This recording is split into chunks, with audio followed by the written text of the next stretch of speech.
Hello, কালকে সারা রাত তোমার ফোন ওয়েটিং ছিল, আর আজকে তুমি কল ধরতেছো না, এগুলোর মানে কি মাইশা? আরে তোমাকে বললাম না আম্মুর বাসার দিকে আসছি। কোথায় এখন তুমি? আমি আমি বাসায়, আর কোথায় থাকবো? একটু বের হইতে পারো আজকে? আরে না, বললাম তো আম্মু আছে, আমি কিভাবে বের হব বলো? নীরব, আমি জানি তুমি আমাকে অনেক খারাপ ভাবতেছো। ও আচ্ছা, তোমার কি মনে হচ্ছে? কি ভাবা উচিত তোমাকে? তোমার পাশে তো তোমার আম্মু না। কোথায় তোমার আম্মু? আন্টি, তুমি ওর সাথে এভাবে কথা বলতেছে কেন? এ ভাই তুই কে রে ভাই? হ্যাঁ, আমি ওর সাথে কথা বলতেছি। মাইশা, তুমি কিছু বলতেছো না কেন? এই ও কি বলবে? হ্যাঁ, কি বলবে ও? আমি বুঝতে পারছি ও তোমাকে ভুলভাল বুঝেছে। আর যাই হোক, আমি তো তোমাকে চিনি, তাই না? আমি তো তোমাকে চিনি। আমি কথা দিচ্ছি, আমি সব কিছু ভুলে যাব, তুমি আমার সাথে চলো। তোমাকে ডিসাইড করতে হবে তুমি কার সাথে যাবা, আমার সাথে নাকি তার সাথে।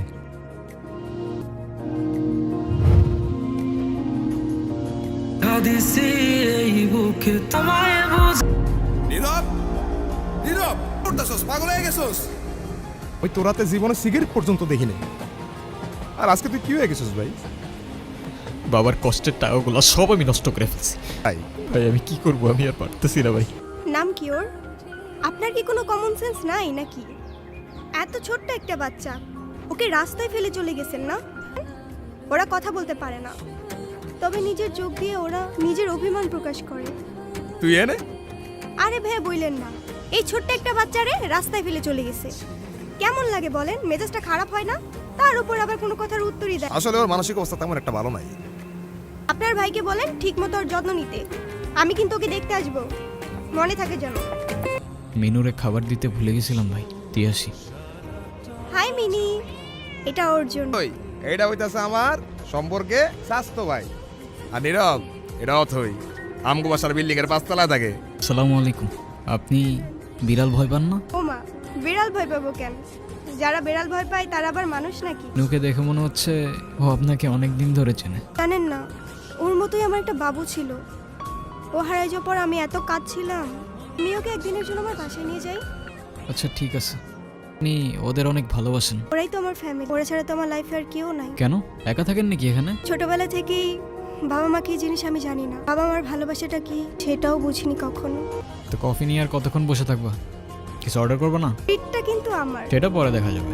আর তারপর আপনি ওর জন্য পড়াশোনা বাদ দিয়ে ব্রিজ থেকে লাফ দিতে গেছেন। সিরিয়াসলি? এই যুগে কেউ কারোর জন্য মরে? মজা নিচ্ছ না? নাও নাও, মজা নাও। মজা না, আপনি অনেক ভালো একটা মানুষ। শোনেন, নিজের জীবনটা কিভাবে শেষ করে দিয়েন না।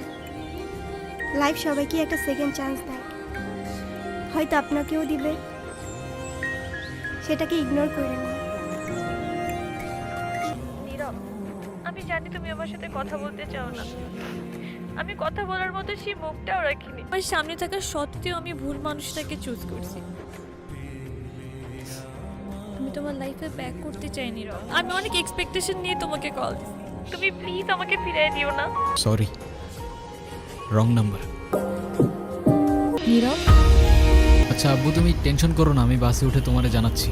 সব কিছু ঠিকঠাক আছে তো? আমার কিছুই ঠিক নাই নীরব।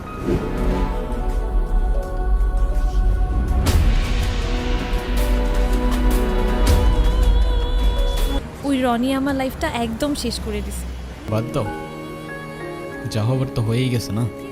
ভালো থাকার চেষ্টা করো, জীবন অনেক সুন্দর। আমি তোমাকে ছাড়া কখনোই ভালো থাকতে পারবো না।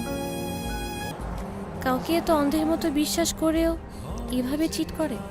দুনিয়াটা কি আজব, তাই না? বিশ্বস্ততার এই দামটা কেই বার বোঝে। আজকাল তো চিটাররাও চিট করে লয়ালিটিই খোঁজে।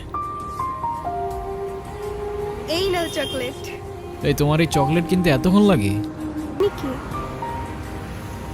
আরে হঠাৎ করেই ওর সাথে দেখা। তোমারে বলছিলাম না ওই যে মাইশার কথা। ও ভালোই তো আছো মনে হচ্ছে। ভালো থাকবে না কেন? অবশ্যই ভালো আছে। এই চলো তো। এই ব্যথার শহরের অলিগলির নুড়ি পাথরগুলো যেন আমাদের কষ্টগুলোর এক একটা প্রতিচ্ছবি। আর সেই কষ্টগুলোর মাঝে আমরা আমাদের জীবনের হাল ছেড়ে দিলেও জীবনের একটা মোড় হয়তো আমাদের সবাইকেই একটা সেকেন্ড চান্স দেয়।